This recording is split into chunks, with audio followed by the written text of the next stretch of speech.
अस्सलाम वालेकुम मार्का की हाल है ठीक हो यार। आज मैं पाई वादाम टी शर्ट जी तो बाऊ शो बने वादाम तो मेरे दे नीचे गल आई भाई मैं इत्थे आके वेख्या ना जेडे ढेर बाऊ बने वदे बंदे तो जेडे अपने आप में समझते भी असी बड़े पढ़े लिखे हो गए हैं तो मतलब जंग की जबान बोली तो इतने कि फदी ना पवीए। भाई काई अपनी बंदा माँ बोली बोलने नाल कोई भी नहीं फदींदा, सारे बुलेंदे। बल्कि मैं तो दुनिया जिथे भी गया वो लोग अपनी जबान बोलने फखर महसूस करेंदे। तुसी सिंध च वञो ना जी देहातां दे विच ते ओह जनाब उत्थे अंग्रेज़ी नहीं बुलेंदे, वो उर्दू भी नहीं बुलेंदे। मैं तो ये दसे ना तुहानूं भी वो FIR भी जेड़ा सिंधी च लिखसन ते ओह महकमा माल वाले भी सिंधी सारा कुछ करे सन। अजें पिशावर वाले मने लगो ना आंदे देहातां च वञो या शहरां च वञो वो जेल्लै पठान वेखसी या सिंधी नूं वेखसी वो कोशिश करेंदे भी अपनी माँ बोली बोलीए। तो जेडे असी जंग वाले बंदे हैं कोई इंज त्रिपके वधे हैं इंज यरके वधे हैं बई जिसले किसी के दफ्तर वन के बही वे वो साहब जो इंज करें बैठा होंगे झूठ का बैठा होंगे कुर्सी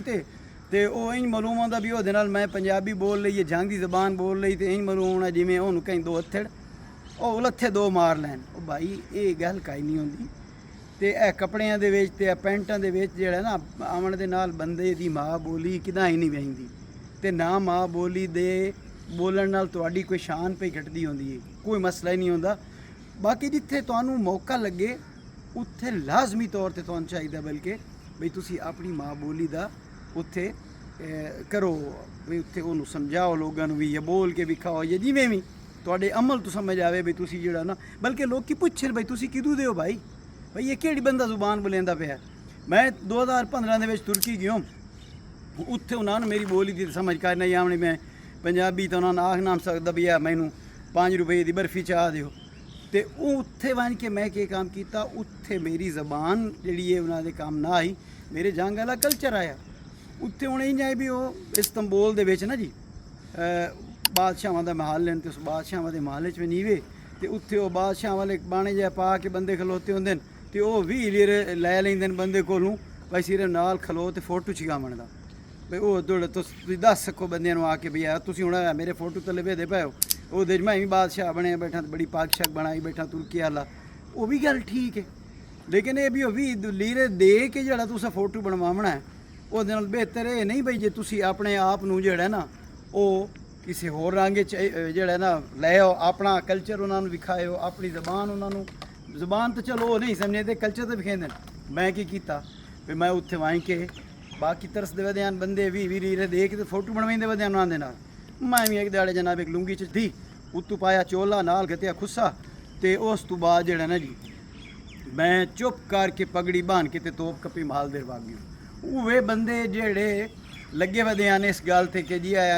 तुर्की वाले बंदियां नाल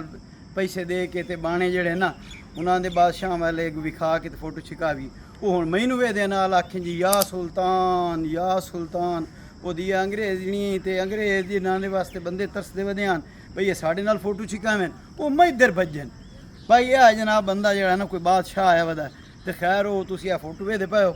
भाई कोई मैनू अं चमड़ी खलीए तो कोई भी मैनू चमड़िया खला है वो क्यों भाई उन्होंने वो 20 लीरे ही बच्चे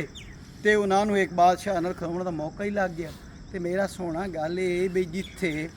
तुसी अपनी जबान नाल अपनी माँ बोली का प्रचार कर सकते हो उत्थे जबान बोलो। जिथे अपने बाणियां दे नाल लिबास दे नाल तुसी जाके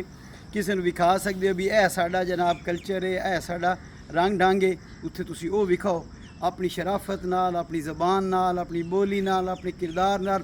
हर जेड़ा ना जी अंग अंग जिवें आदे हर तरीके दे नाल कोशिश करो बई तुहाडा जंग तुहाडी जंग की जबान तुहाडा कल्चर तुहाडा पैगाम दुनिया के हर बंदे तक पड़े। आज वास्ते इतना काफ़ी है। जींदे रहो खुश रहो वसदे रहो आबाद रहो। अल्लाह हाफिज़।